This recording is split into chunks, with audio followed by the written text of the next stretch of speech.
अस्सलाम वालेकुम, मैं हूं फातिमा नदीम। आज हम मौजूद हैं नियार के प्लेटफॉर्म पे। हमारे साथ हैं आर्किटेक्ट शाहनवाज जी। सर, आप हमें ये बताएं, पाकिस्तान में रियल एस्टेट प्रॉपर्टी की कीमतें गिर रही हैं? देखिए, ये जो कीमतें गिरना किसी वक्त, इसका क्या, ये मैं आपको एक साइकिल समझाता हूँ कि रियल एस्टेट हमारे पाकिस्तान में चलती कैसे। यहाँ पर तकरीबन हर 5 साल के बाद रियल एस्टेट उठती है और फिर गिर के तो नीचे आ जाती है, फिर 5 साल बाद उठती है, फिर नीचे आ जाती है। अच्छा, ये 5 साल का सर्कल क्यों चल रहा है? आपको अंदाजा होना चाहिए कि फॉर एग्जाम्पल इस वक्त पाकिस्तान की आबादी 23 करोड़ है 2023 में। 2027 में इसकी प्रेडिक्शन 27 करोड़ की है, क्यों 27 करोड़ हो जानी है। अब ये जो 4-5 साल का फर्क पड़ा है, जिसका मतलब है कि आबादी बढ़ी, हर 5 साल के बाद जो यूथ थी उसकी शादियां हुई, उनको घर चाहिए, उन्होंने घर खरीदने हैं, उन्होंने बचतें की, लोन लिया और घर खरीदने की स्टेज आ गई। अच्छा, अब उन्होंने, किसी ने प्लॉट खरीद लिया कि चले मैं पहले प्लॉट ले लेता हूँ, बनाव में बाद में लूँगा। किसी ने घर खरीद लिया। अच्छा, वो टाइम होता है जब 5 साल बाद फिर डेवलपर हजरात शुरू हो जाते हैं कि चले जी अब तो ये डिमांड बढ़ गई है, लोगों को चाहिए इस वक्त। वो फटाफट बहुत सारे प्रोजेक्ट्स ले आते हैं मार्केट में।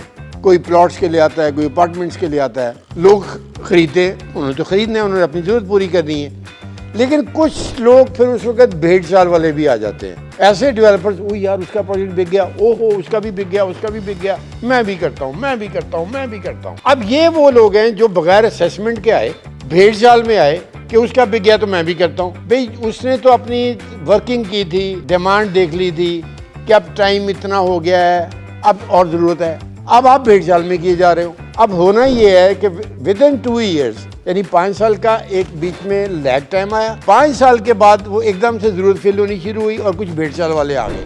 अब भेड़ चाल वालों ने एक्सेस कर दी मार्केट में सप्लाई की, प्लॉट्स बहुत सारे पैदा कर दिए, अपार्टमेंट्स बहुत सारे कर दिए। मसलन फॉर एग्जांपल मैं आपको 2022 दिसंबर की सिचुएशन बताता हूँ इस्लामाबाद रावलपिंडी की। वहां पर 2020 में यही टाइम आया, 2019-20 में, कि वहां पर घरों की और प्लॉट्स की जरूरत थी। जल्दी से प्रोजेक्ट्स आने शुरू हो गए और बिक भी गए। लेकिन 2 साल के अंदर अंदर इतने ज्यादा प्रोजेक्ट्स आ गए कि वो 1 लाख घरों की जरूरत थी उस वक्त पिंडी और इस्लामाबाद दोनों जगहों पर, एक्सपेट्रिएट्स का मिला के। अब वहां पर 5 लाख प्लॉट और अपार्टमेंट्स आ गए, जिसका मतलब है कि आपने डिमांड सप्लाई को डिस्टर्ब कर दिया। सप्लाई आपने ज्यादा कर दी, डिमांड थोड़ी थी। अब उसका नतीजा क्या हुआ? अब इस वक्त मार्केट 50% डाउन पर आ गई, नीचे आ गई कीमतें, इसलिए कि सप्लाई बहुत ज्यादा है, खरीदने वाला मिल कोई नहीं रहा उनको। तो इस तरह से ये बाज़ दफा बैलेंस खराब हो जाता है।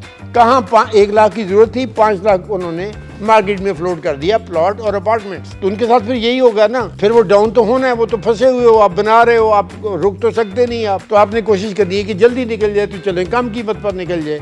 तो ये हाल हुआ है इस वक्त 2023 में इस्लामाबाद रावलपिंडी का। और ये एक्सेस हमेशा ऐसे ही होता है। अब ये फिर दोबारा संभलेगी आफ्टर 5 ईयर्स, जब ये जो एक्सेस क्वांटिटी है ये कंज्यूम हो जाएगी आस्ता आस्ता 5-6 सालों में, क्योंकि आबादी भी तो बढ़ रही है। फिर उस वक्त नए प्रोजेक्ट्स की जरूरत होगी, तो वो ऊपर की कीमत के साथ आने शुरू होंगे दोबारा, और कीमतें दोबारा बढ़ेंगी। फिर भेड़ चाल वाले लोग आएंगे, फिर वही एक्सेस देंगे, फिर कीमतें डाउन होंगी और फिर ये साइकिल दोबारा चलेगा। So this is the very vicious cycle जो आप चलता हुआ देखेंगे मुख्तलिफ शहरों में। Thank you.